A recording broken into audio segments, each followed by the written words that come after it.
Indian premier league अर्थात् IPL विश्वकै सबैभन्दा ठूलो, सबैभन्दा ग्ल्यामरस क्रिकेट लिग। तर अहिले यही लिग एउटा ठूलो विवादको भुमरीमा छ र कारण भारतका पूर्व क्रिकेटर नवजोत सिंह सिद्धुको एउटा बयान, जसले नेपाल र भारतको क्रिकेट सम्बन्धमा एउटा तरङ्ग नै ल्याइदिएको छ।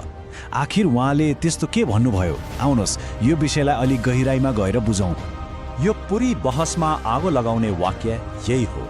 सिद्धुले कुनै घुमाउरो भाषा प्रयोग गर्नु भएन, बरु सिधै सपाट रूपमा भन्नुभयो, नेपाललाई बेवास्ता गर्नु पाप हो। यति छोटो तर शक्तिशाली शब्दहरूले नै सारा विवादको सुरुवात गरेको हो। पहिलो कुरा, सिद्धुको आक्रोश। उहाँको निशानामा कोही खेलाडी होइनन्, सिधै आइपिएलको व्यवस्थापन छ। उहाँको आरोप एकदमै स्पष्ट छ, नेपाली क्रिकेटलाई जानी जानी बेवास्ता गरियो।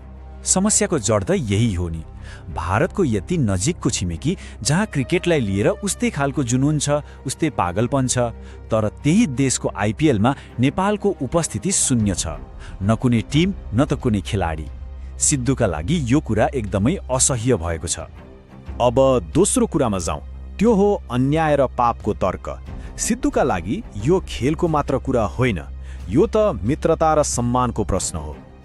सिद्धुको तर्कको केन्द्रमा यही विरोधाभास छ। एकातिर उहाँ नेपाललाई भारतको हरेक सुख दुःखमा सँगै उभिने साँचो मित्रको रूपमा हेर्नुहुन्छ, अनि अर्कोतिर आइपिएलले त्यही छिमेकीलाई पुरै नजरअन्दाज गरेको देख्नुहुन्छ। उहाँको विचारमा यो मित्रताप्रतिको अपमान हो। सिद्धुको नजरमा यो आइपिएलको एउटा गल्ती मात्र होइन, यो त नैतिक रूपमा नै गलत हो। जसले सधैँ साथ दियो उसैलाई बिर्सनु सबैभन्दा ठूलो अन्याय हो। त्यसैले यो खेल मात्र होइन, यो सम्मान र सम्बन्धको प्रश्न पनि हो। अब तेस्रो कुरामा आउँ, नेपालको क्रिकेट प्रतिभा। कुरा भावनाको मात्रै छैन, सिद्धुले तथ्यको आधारमा पनि नेपाललाई किन समावेश गर्नुपर्छ भनेर बलियो तर्क राख्नु भएको छ। प्रमाणहरू त छर्लङ्गै छन् हैन र?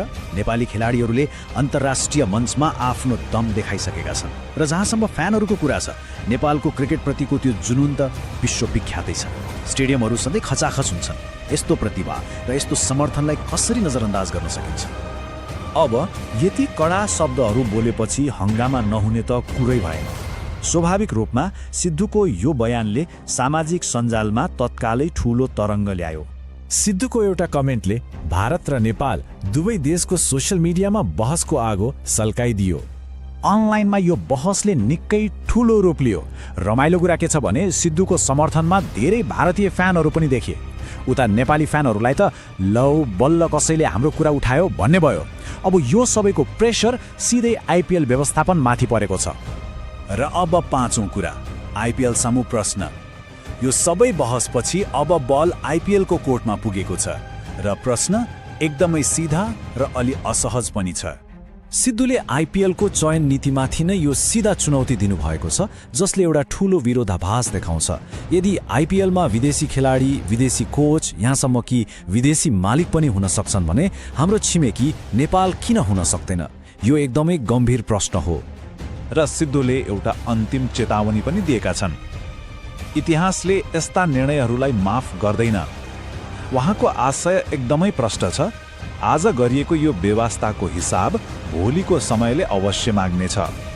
आखिरमा यो पुरै विवाद घुमिफिरी एउटै प्रश्नमा आएर टुङ्गिन्छ, कि आइपिएलले नेपाललाई त्यो मञ्च देला त? सिद्धुले आवाज त उठाइसकेका छन्, फ्यानहरूले साथ दिइरहेका छन्। अब पालो आइपिएलको। हेर्न बाँकी छ आइपिएलले के गर्छ।